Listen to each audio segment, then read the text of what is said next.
Shalom semuanya, bertemu lagi dalam doa pagi mendengar kabar baik hari ini bersama saya, Jonathan Gultom. Hari ini sebelum kita mendengarkan firman Tuhan, mari kita berdoa dan kita serahkan hari ini firman Tuhan hari ini untuk bisa dalam kendali Tuhan, semua dalam perkenanan Tuhan. Mari Bapak Ibu Saudara yang terkasih, kita berdoa. Tuhan Yesus, terima kasih untuk pagi hari ini. Semua kemurahan Tuhan, semua karena kebaikan Tuhan. Ampuni kami ya Bapa, jika kami melakukan dosa yang kami sadari maupun tidak dari kemarin-kemarin ya Bapa. Biarlah Tuhan pagi hari ini kami disucikan, kami dikuduskan kembali, kami dilayakkan, sehingga setiap firman dan doa kami itu mendapat buah yang luar biasa dalam diri kami dan orang lain. Terima kasih ya Bapa, kami siap untuk mendengarkan renungan firman Tuhan. Berbicaralah bagi kami di dalam nama Tuhan Yesus Kristus. Haleluya. Amin. Tema hari ini ialah garam dan klorin. Nah, jadi teman-teman, Bapak Ibu Saudara yang terkasih dalam Tuhan, tahukah saudara bahwa dalam garam itu ada yang namanya sodium dan ada namanya unsur klorin. Nah, tapi sebelum kita lebih lanjut, kita baca dulu ayat firman Tuhannya. Dalam Ibrani 12 ayat yang kelima sampai ayat yang keenam. Hai anakku, janganlah anggap enteng didikan Tuhan, dan janganlah putus asa apabila engkau diperingatkannya. Karena Tuhan menghajar orang yang dikasihinya, dan ia menyesah orang yang diakuinya sebagai anak. Sodium adalah unsur aktif yang selalu ditemukan dalam bentuk ikatan dengan unsur lainnya. Klorin adalah gas beracun, pemutih, atau penetralisir bau yang menyengat. Kalau kedua unsur itu digabung, akan muncul yang namanya garam. Nah, yang berguna untuk mengawetkan daging dan memberi rasa sedap pada makanan. Begitu juga dengan kasih dan disiplin, mirip dengan sodium dan klorin. Kasih tanpa disiplin membuat anak menjadi manja dan susah diatur. Sedangkan disiplin tanpa kasih membuat hubungan anak dengan orang tua menjadi kaku. Hal ini menghambat pertumbuhan kepribadian anak. Bahkan kadang-kadang akan muncul kasus penganiayaan yang kejam kepada anak jika itu tidak seimbang. Yang terbaik adalah melakukan kedua hal itu secara seimbang. Dalam mendidik kita pun Allah menggabungkan unsur kasih dan disiplin. Allah mengasihi kita lebih dari seorang Allah yang mengasihi anaknya. Demi menyelamatkan kita dari neraka, Allah rela mengizinkan anaknya yang tunggal yang sangat ia kasihi mati di salib demi menebus dosa-dosa saudara dan saya. Allah berfirman, "Jadi jika kamu yang jahat tahu memberi pemberian yang baik kepada anak-anakmu, apalagi Bapamu yang di sorga."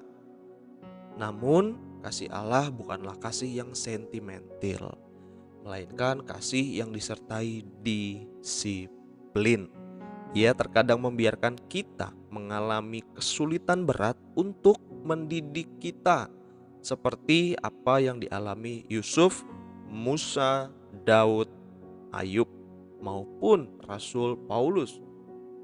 Ia mengajar untuk kebaikan dan kedewasaan kita, bukan karena ia benci, supaya kita menjadi satu bagian yang utuh, tidak kekurangan suatu apapun, dan dapat beroleh dalam bagian kekudusannya.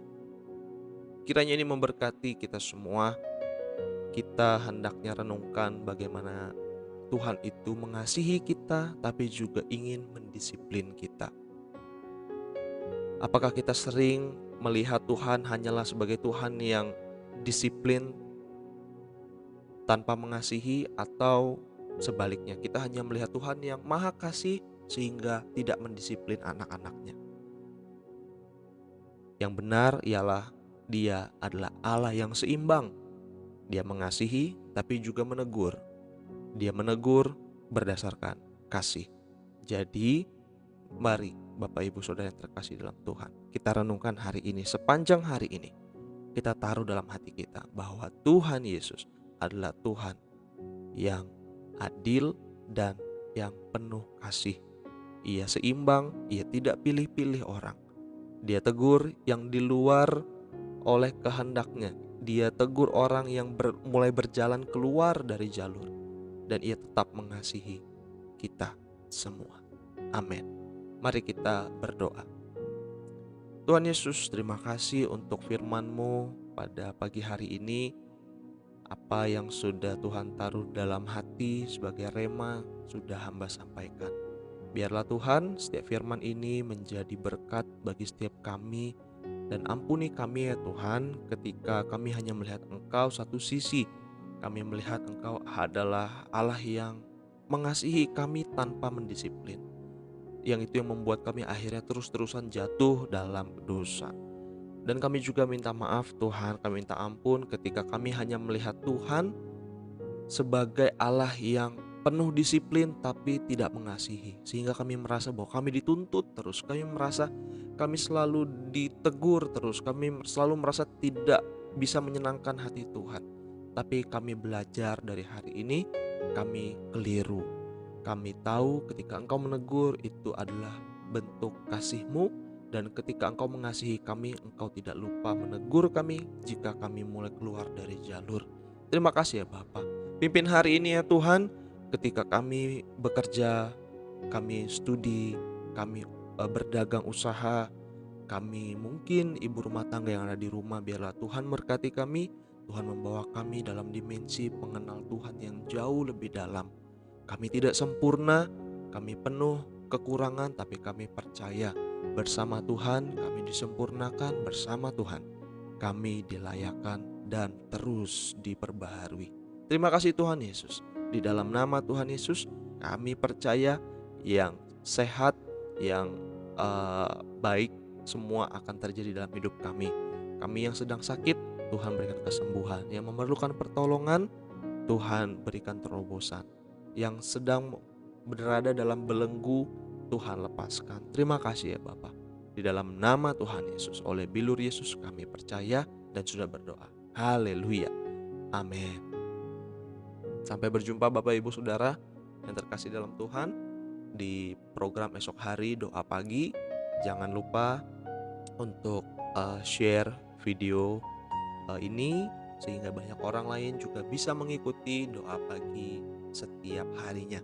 Kiranya memberkati kita semua. Haleluya.